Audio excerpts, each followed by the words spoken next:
Riwayat hidup Riwayat hidup ini ditulis oleh almarhum Mama 2 hari sebelum Mama masuk rumah sakit, tepatnya tanggal 18 November 2024. Nama Andrietta Latuni, tempat tanggal lahir Amahai 2 Februari 1952.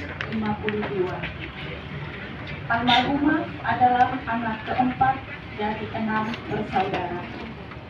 Nama ayah Domingus Latuni, almarhum. Nama ibu Belmince Sopakua Peru, almarhumah. Riwayat pendidikan: TK di Amahai, tamat tahun 1959. Nama gurunya waktu itu Ibu Agustina Latuprisa, almarhumah. Sekolah rakyat atau sekolah dasar negeri Amahai, tamat tahun 1965. Kepala sekolahnya saat itu Bapak W. Tamaela, almarhum. SMP Negeri Amahai, tamat tahun 1968. Kepala sekolahnya saat itu Bapak P.G. Latuni, almarhum. SPKU Sekolah Perawat Kesehatan Umum, tamat tahun 1972. Kepala sekolah saat itu Bapak Taihitu BSC, almarhum. Jurusan kebidanan, tamat tahun 1974. Kepala sekolahnya saat itu Ibu Weno BSC, almarhumah. Riwayat pekerjaan: honor di Rumah Sakit Bersalin GPM Ambon tahun 1975. SK CPNS PN ditempatkan di Kabupaten Maluku Tengah, Kecamatan Kairatu, sekarang dinamakan Kabupaten Seram bagian Barat. Tugaskan di Kantor Dinas Kesehatan Maluku Tengah, perwakilan di Ambon selama 3 tahun, dan tugas di Puskesmas Waimutal, Kecamatan Kairatu selama 1 tahun. Pindah ke Irian Jaya. Surat-surat kepegawaian dari Kabupaten Maluku Tengah dialihkan ke Provinsi Maluku, dialihkan lagi ke Provinsi Irian Jaya di Jayapura, dikirim ke Depkes di Jakarta, kemudian pindah dari Provinsi Maluku ke Provinsi Irian Jaya. Tahun 1985 ditempatkan di Kabupaten Sorong di Puskesmas Remung. Tahun 1986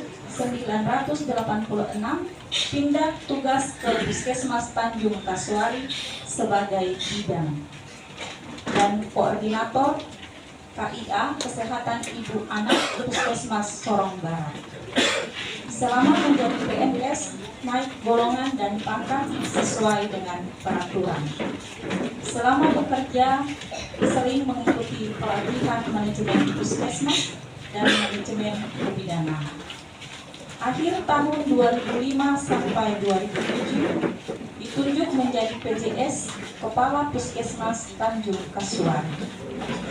2 Februari 2008 pensiun dari pegawai negeri dengan golongan 4. Riwayat pernikahan: 14 April 1979 menikah catatan sipil di Ambon dengan Benjamin Tan, almarhum, dan Mei 1979 menikah gereja di Jemaat Immanuel Buswesen Sorong yang dilayani oleh Bapak Pendeta Koibur. Almarhumah memiliki 5 orang anak. Pertama, Pendeta Flora Loretta Tan SSITO. Kedua, Yohana Mincetan Eskepners, menikah dengan Semli Nomleni. Ketiga, Nina Agustatan menikah dengan Marlon Wanma. Keempat, Sarce Nitatan SIP menikah dengan Edi Pati Pawai. Kelima, Geraldo Edwintan, sarjana terapan elektro teknik. Almarhumah memiliki 7 orang cucu. Pertama, Brian Adrianus Wanma. Kedua, Christian Benjamin Ramos Wanma. Ketiga, Eva Mariani Wanma. Keempat, Firly Florencia Nomleni. Kelima, Fiona Magdaneta Nomleni. Keenam, Virginia Abigail Nomleni. Ketujuh, Yuan Marvel Arentino Pati Pawai. Riwayat pelayanan di Jemaat GKI Elim Tanpa Garam. Menjadi majelis jemaat 2 periode dengan jabatan sebagai bendahara jemaat. Menjadi bendahara panitia peresmian gereja GKI Elim Tanpa Garam. Menjadi ketua panitia wisata rohani persekutuan wanita GKI Elim Tanpa Garam ke Manado. Ditunjuk sebagai pengelola PAUD Elim Tanpa Garam dari tahun 2008 sampai dengan Maret 2020. Almarhumah Ibu Antonieta Tan Ratuni meninggal karena sakit dan menghembuskan nafas terakhir di rumah pada hari Sabtu 21 Desember 2024 pukul 11:10 waktu Indonesia Timur. Almarhumah meninggalkan 5 orang anak, 3 orang menantu, dan 7 orang cucu. Mengakhiri riwayat hidup almarhumah Mama terkasih Ibu Antonieta Tan Ratuni, izinkan kami membacakan firman Tuhan dari kitab Wahyu 14 ayat 13 yang berkata, "Dan aku mendengar suara dari surga berkata, tuliskan, berbahagialah orang-orang mati yang mati dalam Tuhan sejak sekarang ini. Sungguh, kata Roh, supaya mereka boleh beristirahat dari jerih lelah mereka, karena segala perbuatan mereka menyertai mereka." Sekian, terima kasih. Masuk pada selanjutnya itu sambutan dari majelis jemaat yang akan disampaikan oleh Ketua Cihapati selaku sekretaris jemaat. Bapak Ibu sidang perkabungan yang dikasih oleh Tuhan kita Yesus Kristus, yang kami hormati Bapak Ibu para pelayan Tuhan yang boleh hadir untuk mengikuti ibadah pemakaman di pagi yang indah ini, yang kami kasihi keluarga besar Latuni, keluarga besar Tan, dan semua warga jemaat yang hadir dalam ibadah pemakaman di pagi yang indah ini. Saya di sini mewakili jemaat dan majelis jemaat. Kami ingin menyampaikan kepada Bapak Ibu warga jemaat sekalian dan Bapak Ibu semua yang hadir dalam ibadah pelepasan pemakaman di hari ini, bahwa kita semua mengetahui bahwa peristiwa yang terjadi di saat ini itu nantinya akan terjadi pada setiap kita masing-masing. Sudah tentunya bahwa ada rasa duka yang mendalam yang terjadi bagi semua keluarga yang ditinggalkan pada saat ini. Kami ingin menyampaikan bahwa setelah kita mendengar daftar riwayat hidup yang sudah disampaikan oleh anak terkasih, itu pertanda bahwa almarhumah memiliki daftar riwayat hidup yang sangat baik dalam masa hidupnya. Kami berdiri di sini ingin menyampaikan kepada keluarga persekutuan bahwa kami Majelis Jemaat turut berduka cita yang sangat mendalam atas kepergian almarhumah Antoneta Latunita. Semoga semua amal baik yang sudah diberikan dalam pekerjaan, dalam persekutuan, dalam Majelis Jemaat selama 2 periode, dalam semua jabatan yang diberikan tanggung jawab kepada almarhumah, semoga Tuhan Yesus mau membalasnya. Kami juga menyampaikan kepada keluarga yang berduka apabila selama almarhumah dalam perjalanan masa hidup sampai pada tanggal 21 Desember mengembuskan nafas terakhir, apabila kami Majelis Jemaat ada dalam pelayanan yang tidak berkenan di hati keluarga, kami mohon maaf yang sebesar-besarnya. Dan kami juga menyampaikan turut terima kasih banyak kepada Bapak Ibu, warga jemaat, tetangga bertetangga yang mulai dari hari kemarin boleh mendengarkan kabar duka ini, ada bersama-sama dengan keluarga turut merasakan duka cita ini. Semoga Tuhan Yesus yang punya pekerjaan ini selalu dan senantiasa memberkati Bapak Ibu warga jemaat sekalian, bahkan persekutuan yang boleh hadir untuk merasakan duka cita yang dirasakan oleh keluarga besar Latunita. Demikian, Tuhan Yesus memberkati kita semua. Shalom. Kita akan masuk pada acara yang keempat, yaitu ucapan terima kasih dari keluarga, juga informasi dan sekaligus persembahan pujian dari keluarga. Kita tertawa lebar tanpa beban. Tapi pada saat tertentu kita juga berhadapan dengan hal-hal yang membuat kita ada dalam kekesalan, kekecewaan, dan berinan air mata. Apalagi dalam situasi menjelang Natal. Semua orang rindu untuk menyatu sebagai keluarga.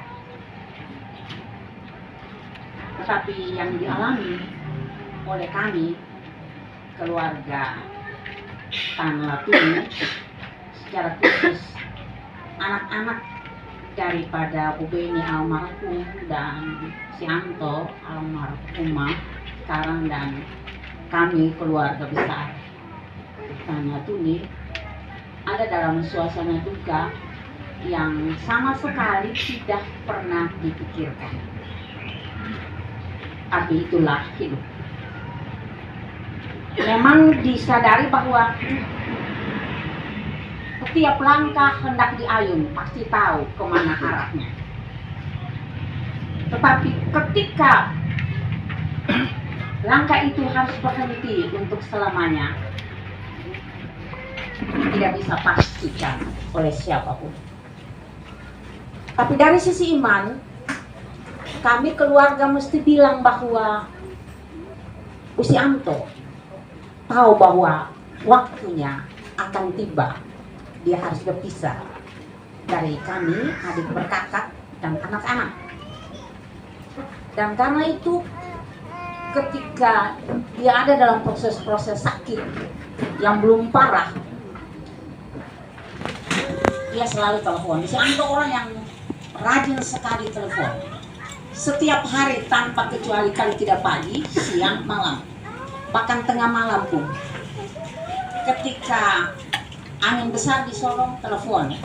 Jam 1 malam ke. Kami bertanya, ada apa? Ada angin besar. Kami marah juga karena tengah malam ada telepon. Tapi itu bisa. Bukan saja untuk kami keluarga, adik-adik kakak, tapi juga untuk saudara-saudara. Ketika dia ingat, dia telepon. Dalam seluruh kekurangan, kelemahan, kami mesti bilang, itulah kelebihan kakak kami. Dan ketika ia sakit, dia bilang begini, berdoalah sebab Anto ini sakit-sakit. Datang kita. Dia bilang saatnya belum datang. Dan ketika masuk ke rumah sakit dan dia bilang biopsi, dia bilang datang. Kita bilang juga belum, sebab berbagai tugas mesti diselesaikan. Tapi ketika anak-anak bilang ma datang karena kondisi neuro, kami ambil langkah cepat dan bersyukurlah kami bahwa tiba hari Jumat dan hari Sabtu boleh melepaskan kata kasih dalam doa. Itu pertanda bahwa Tuhan sungguh baik dan mereka mengajak kita semua bersyukur untuk seluruh kebaikan atas hidup keluarga kami, tapi juga secara bersama kehidupan kita, sebab yang Tuhan buat itu baik.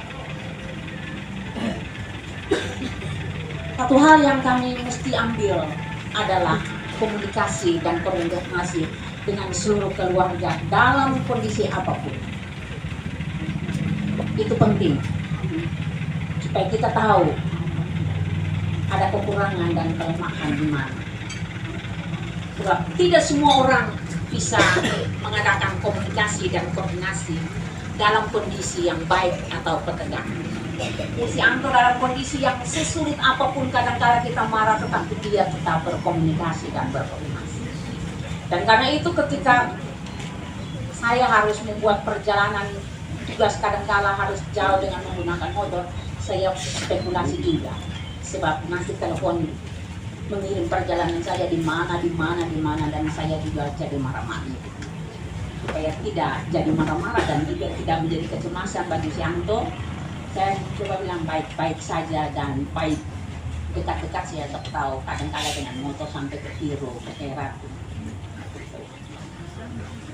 Itu sosok yang memang kami harus bilang kami bangga. Kami berenam dan satu demi satu telah dipanggil pulang ke pangkuan Bapa di Sorga, yaitu yang nomor 3, nomor 2, dan si Anton nomor 4. Yang masih tinggal, yang tua 87 tahun, dan yang ke-5 69 tahun, dan kita sekarang yang besok. Jadi berdoalah supaya kami tetap bertahan hidup untuk memuliakan Tuhan dan ada dengan anak-anak kecil. Kami tahu bahwa dalam penderitaan si Anto dan proses-proses berjalan bersama ada begitu banyak kekurangan dan kelemahan. Mengawali semuanya kami mesti bilang mohon maaf kalau memang dalam perjalanan bersama di tengah kehidupan umat dan masyarakat, teman-teman sekerja, ada sikap, kata, dan cara yang membuat penyakitkan kesal. Tapi yakinlah bahwa hidup persaudaraan tetap terjadi. Bagi anak-anak, menantu dan cucu-cucu, bagi kami keluarga besar, kami yakin kami tidak bisa membalas seluruh budi baik ibu bapak. Cuma kami bisa bilang terima kasih banyak dan berdoa Tuhan melimpahi berkat dalam berbagai cara kepada ibu bapak pribadi, lepas pribadi, keluarga, sukses yang berhasil untuk tugas dan masa depan seluruh keturunan sekarang dan kekal selama-lamanya. Dan karena itu izinkanlah kami menyampaikan terima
Jemaat Tuhan, keluarga, Bapak Ibu Saudara yang berduka cita namun tetap bersuka cita, kita memulai ibadah ini, disilakan berdiri.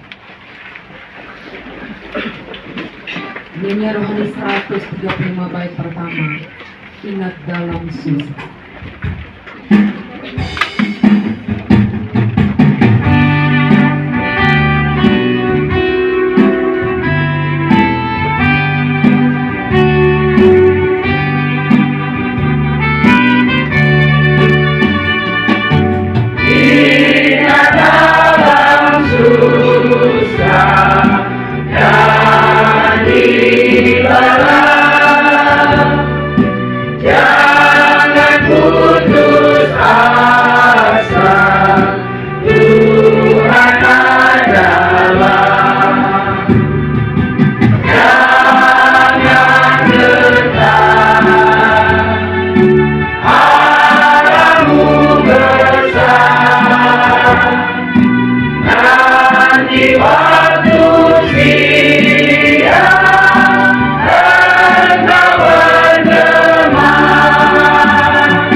Dengan nama Bapa, Anak, dan Roh Kudus.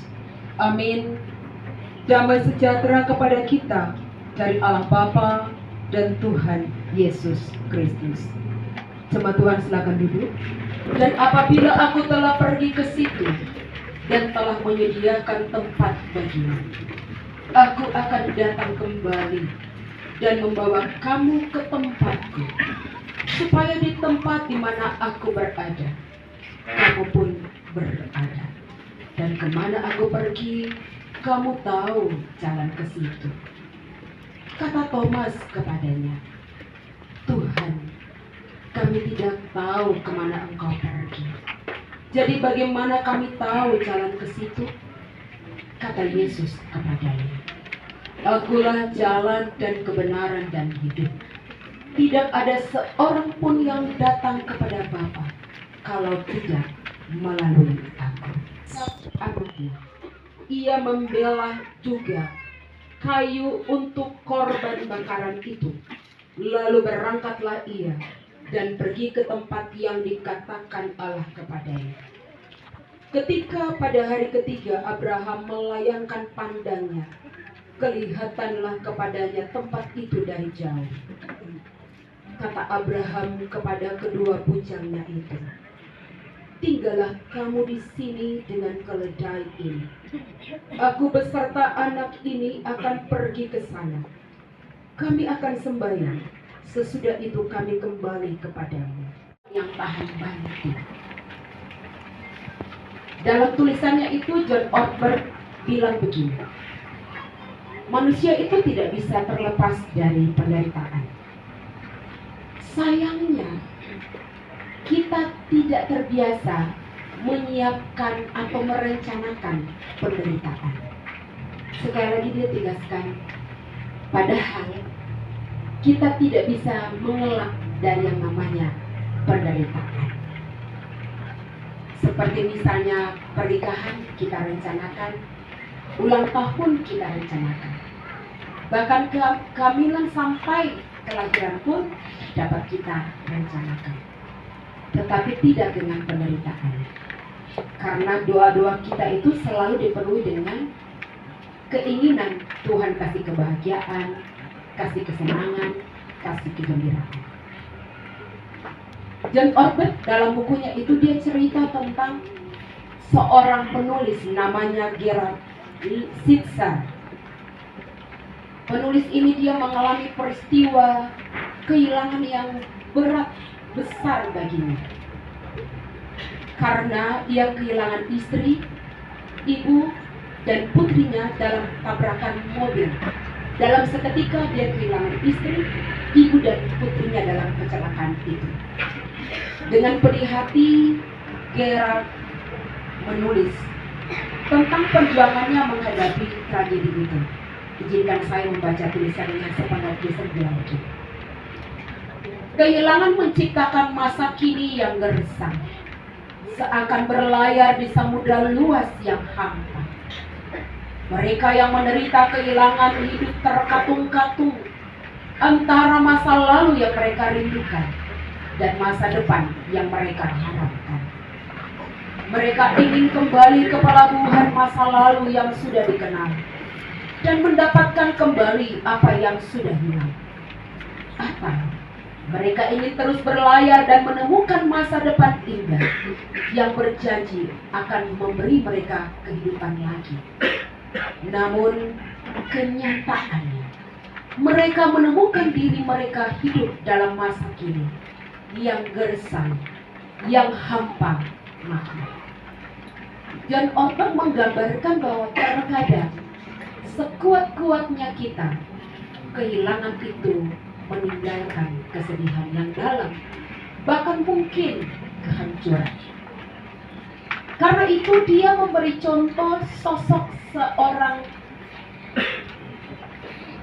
yang dianggap kuat dalam Alkitab, namanya Abraham, yang sepenggal kisah hidupnya kita bacakan. Abraham ini menurut John Ortberg dibilang sebagai seorang yang kuat menghadapi kehidupan paling sukar bagi umat manusia. Sebab Tuhan berfirman kepada Abraham, ambillah anakmu yang tunggal itu, Ishak yang engkau sayangi, dan pergilah ke tanah Moria dan persembahkanlah dia di sana sebagai korban bakaran pada salah satu gunung yang akan kukatakan kepadamu. Abraham sudah sering melakukan perjalanan, bahkan perjalanan panjang sejak dia dipanggil keluar dari Ur Kasdim. Namun perjalanan menuju tanah Moria adalah jalan yang gelap bagi Abraham. Mengapa gelap, Bapak Ibu Saudara-saudara? Gelap karena artinya Abraham harus melepaskan yang paling disayangi oleh Abraham di dunia ini. Iya, anaknya. Dan ini lebih gelap lagi, Bapak Ibu Saudara kekasih, karena Ishak bukan hanya anak Abraham. Sekali lagi, Ishak bukan hanya anak Abraham, melainkan pemenuhan janji Tuhan. Iya, Ishak adalah pemenuhan janji Tuhan. Sebab Tuhan pernah berkata seperti ini secara sederhana, aku akan menjadikan engkau bapa dari banyak bangsa melalui anak yang Tuhan janjikan. Tentu Ishak adalah harapan Abraham untuk masa depannya, apalagi anaknya laki-laki. Namun mau tidak mau, dalam ketaatannya kepada Tuhan yang telah memanggilnya meninggalkan kampung halamannya, Abraham harus menyusuri jalan dalam kegelapan. Berjalan dalam kegelapan, tapi tidak menyerah. Tidak berhenti berharap, tidak berhenti berdoa, dan tidak berhenti serahkan perjalanan sama Tuhan. Tidak selalu gampang mengalami perjalanan dalam kegelapan, meskipun sekejap saja. Yang mengetahui bahkan Maha tahu tentang perjalanan hidup kami. Meskipun terkadang kami ini tak dapat memahami jalan-jalan Tuhan. Dalam jejak hidup kami, bahkan secara khusus keluarga Tanlatuni, hari ini kami ada dalam duka cita karena kami harus melepaskan oma, mama, orang tua kekasih kami, keluarga kami, saudara kami, yang penuh cinta kasih dan perhatian. Kami sadar tidak mudah, namun belajar bersyukurlah kami, karena tentu Tuhan akan menjadi sahabat kekasih dalam perjalanan gelap yang Tuhan izinkan keluarga dan kami semua. Maka berharaplah kami kekuatan dan penghiburan Tuhan anugerahkan bagi keluarga besar Tanwairana, Latuni Sopakua, bahkan jemaat dan masyarakat yang merasakan kehilangan. Tuhan, berdoalah kami menyerahkan juga perjalanan dari keluarga-keluarga atau saudara, secara khusus perjalanan dari anggota keluarga yang dari Jayapura menuju Sorong. Dan jika Tuhan berkenan akan tiba di tempat di kota Sorong ini sekitar jam 3 sore. Terima kasih Tuhan. Kami berdoa ya Tuhan, menyerahkan perjalanan kami dari rumah ini ke pekuburan. Setiap kendaraan yang kami tumpangi, semua perlengkapan yang harus disediakan untuk penguburan nanti, Tuhan tolong kami menyediakan semuanya. Perjalanan ini Tuhan saja yang pimpin. Biarlah suka itu mengimbangi duka cita kami. Membawa orang tua kami, kekasih kami, ke tempat peristirahatannya yang terakhir. Demi Kristus Yesus Tuhan, kami berdoa. Amin.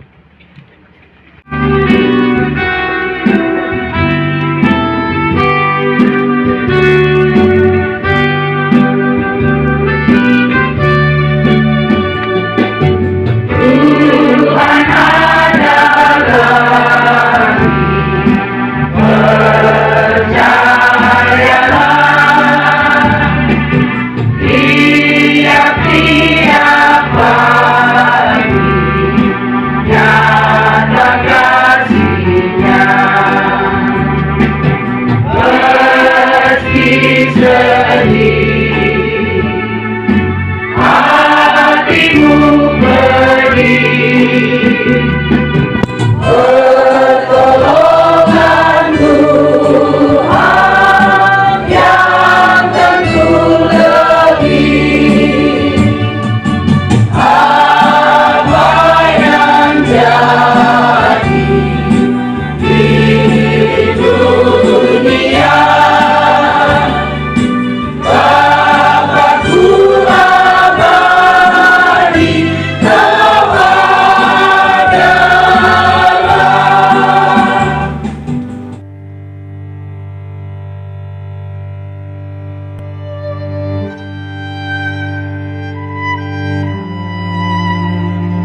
masih kadang punya usaha. Iya.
Kita akan memulai dengan ibadah pemakaman di siang hari.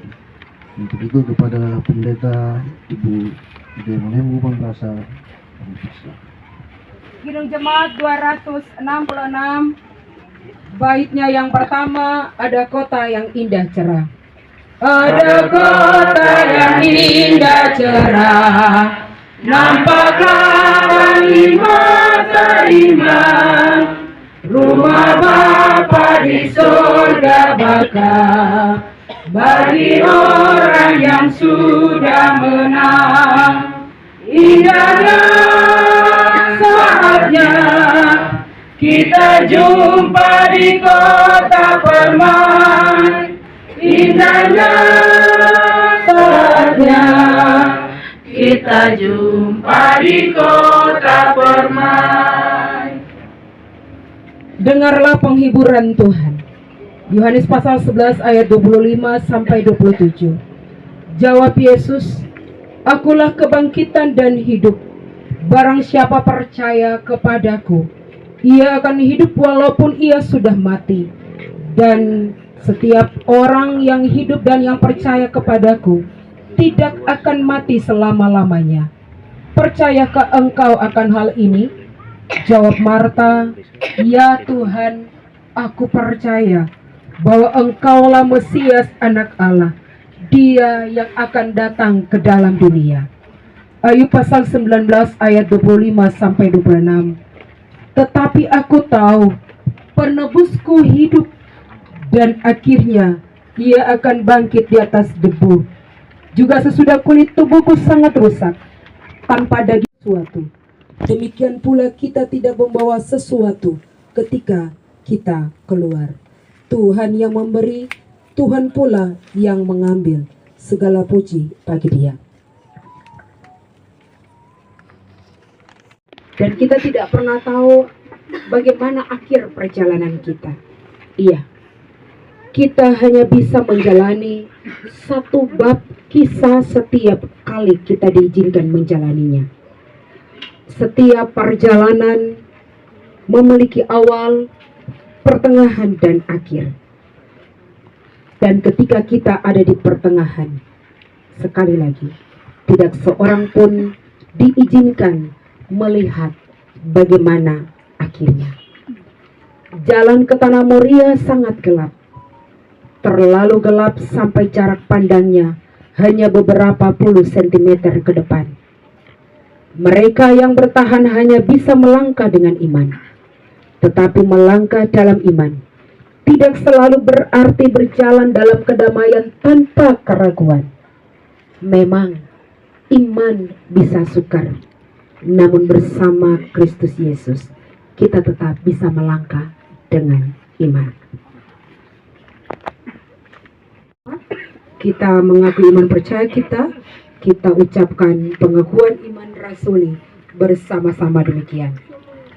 Aku percaya kepada Allah, Bapa yang Maha Kuasa, Khalik langit dan bumi, dan kepada Yesus Kristus, Anaknya yang tunggal Tuhan kita, yang dikandung daripada Roh Kudus, lahir dari anak darah Maria, yang menderita di bawah pemerintahan Pontius Pilatus, disalibkan, mati dan dikuburkan, turun ke dalam kerajaan maut, pada hari yang ketiga bangkit pula dari antara orang mati, naik ke surga, duduk di sebelah kanan Allah, Bapa yang Maha Kuasa, dan akan datang dari sana untuk menghakimi orang yang hidup dan yang mati.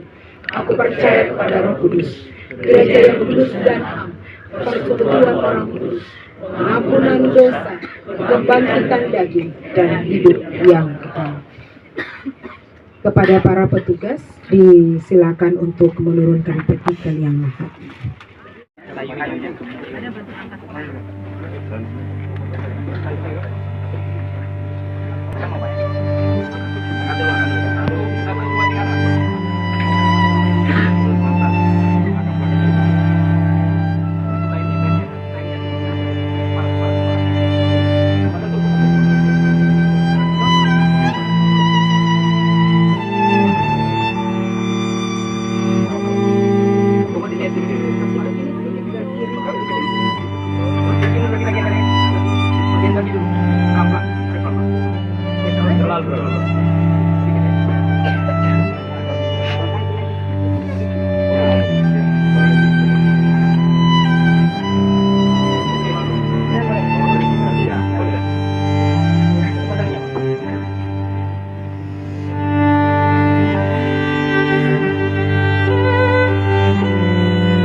Kepada Allah yang Maha Kuasa, kita serahkan ibu, saudara kekasih kita yang telah meninggal ini. Kita menyerahkan badannya kepada tanah dengan pengharapan yang sungguh kepada kebangkitan dan hidup yang kekal oleh Yesus Kristus. Kita yakin bahwa pada saat Tuhan Yesus datang kembali di dalam kemuliaannya, maka bumi dan laut akan mengembalikan orang mati yang di dalamnya, dan tubuh mereka yang fana akan diubahkan dan disamakan dengan tubuh Tuhan yang mulia oleh pekerjaan Allah yang Maha Kuasa.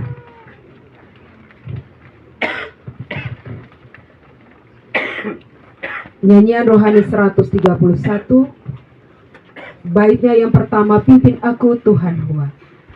Pimpin aku Tuhan Hua terang gurun dunia, Engkau kuat dan setia, bimbing aku yang lemah.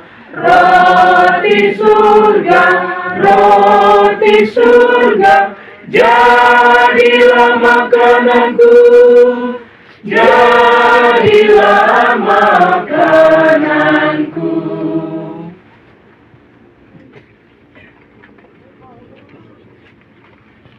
Jemaat Tuhan, terimalah berkat-Nya.